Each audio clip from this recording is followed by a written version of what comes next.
If we strip the swing back to its simplest form, connection, and then just a swinging of the arms or a turning of the shoulders, however you feel it, what actually happens is that as I swing back, my left wrist is actually hinging under. It's actually bowing over into this position as my right hand fully loads back.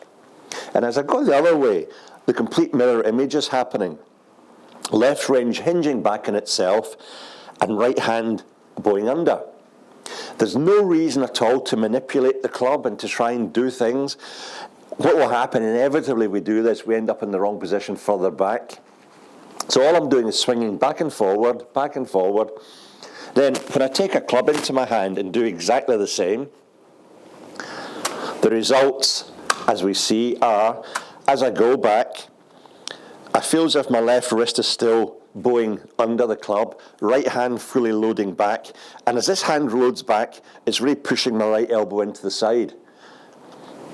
And then on the way through, as we swing through, complete opposite, I feel my left wrist hinging back on itself, right wrist bowing under.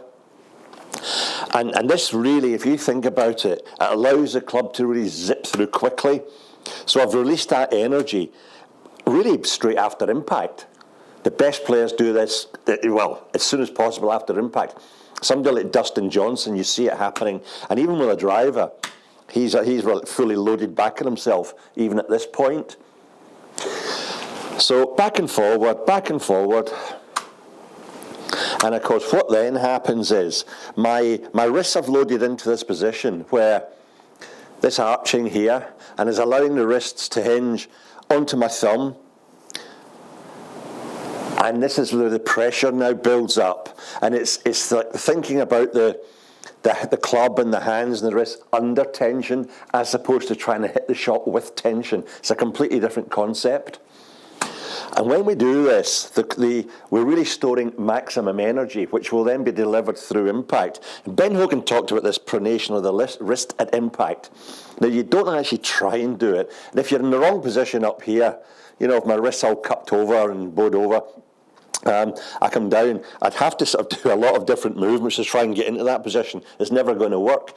Whereas by setting the wrist correctly, it's actually happening. And from there, if I just swing my arms down, you get this lovely sensation of everything staying loaded all the way down and a very consistent strike at impact. Remembering, the wrists are hinging this way, the club is still squaring off.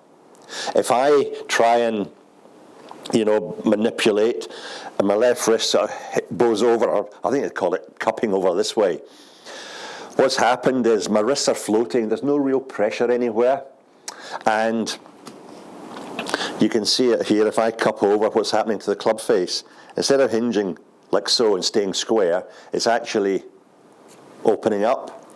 So very difficult to then square at impact. Your timing has got to be really good, and it's not something you can really do consistently.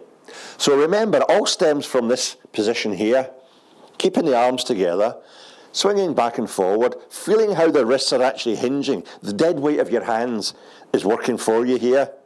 Yeah. Then when, of course, by the time I put the club head in, I've got this heavy bit of metal, which is actually then going to give us even more hinging.